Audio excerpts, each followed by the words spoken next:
उस तोती के भीतर से एक श्राप निकला, बद्दुआ निकली, सीता देख तूने मुझे पिंजरे में बंद कर लिया, मुझे अपने पति से दूर कर दिया, मैं गर्भवती हूँ, जब मेरे पति की मुझे ज्यादा जरूरत थी तब तूने दूर किया, जा मैं तुझे श्राप देती हूँ, जैसे तूने मुझे गर्भावस्था में अपने पति से दूर किया, जब तू गर्भवती होगी तो तेरा पति तुझे अपने से दूर कर देगा।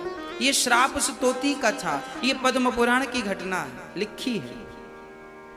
तो अब इस घटना को पढ़ने के बाद, समझने के बाद, सीता को उस तोती के श्राप के बाद अब आप प्रजा को क्या दोषी ठहराएंगे?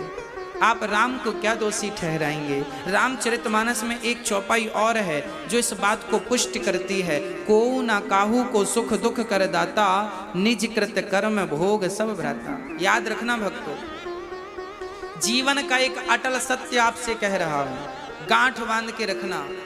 इस संसार में ना कोई किसी को दुख देता है, ना कोई किसी को सुख देता है।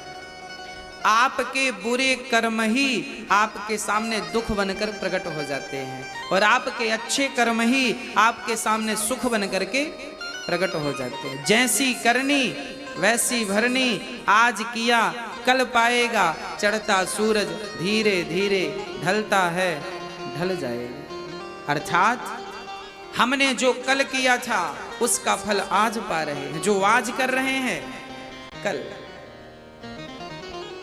तो सीता माता के दुख का कारण भी उनके अपने ही वो कर्म थे, इसलिए किसी को कोई दोष देने की जरूरत नहीं। आपके जीवन में भी जब कोई संकट आवे, कोई मुसीबत आवे, कोई परेशानी आवे, किसी पर दोष ना लगाना। हम लोगों की आदत होती है, तुम्हारे कारण ऐसा हो गया, तुम्हारे कारण ऐसा हो, तुम्हारे कारण ना,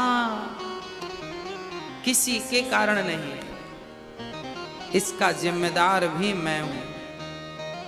इसलिए कहो, हे प्रभु आपको कभी भूलूं नहीं, हे नाथ सदा आपका चिंतन करता रहूं। तो हम कितने कैरेट के हैं?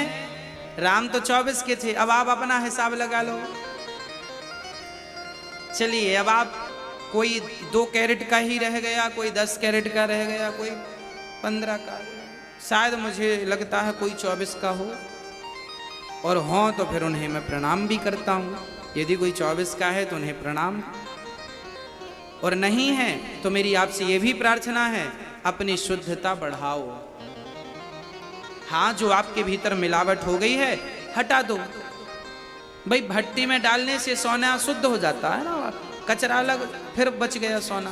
तो आपके पास भी ऑप्शन अभी है कि आपके भीतर जितनी बुराइयां हैं, काम क्रोध लोभ ना जाने क्या क्या, सब कुछ अभी भी समय है, कुछ बिगड़ा नहीं है।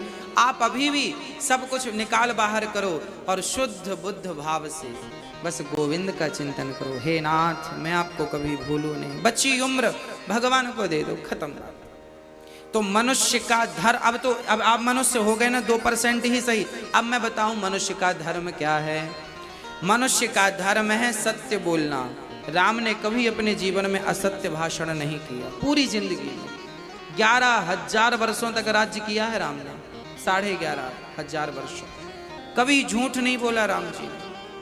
तो राम सत्यवादी हैं। हमें भी कोशिश करनी चाहिए जो भी शब्द निकले सत्य ही निकले, हम झूठ ना बोलें। झूठ बोलकर आप 10 करोड़ रुपए कमा लो, वो 10 करोड़ 10 जगह से चले जाएंगे, और सच बोल करके आपने 10 रुपए कमाया तो वो आपके पास रहेंगे, आपका काम करेंगे, आपकी समृद्धि बढ़ाएंगे, आपका यश बढ़ाएंगे, आपको निरोगी रखेंगे।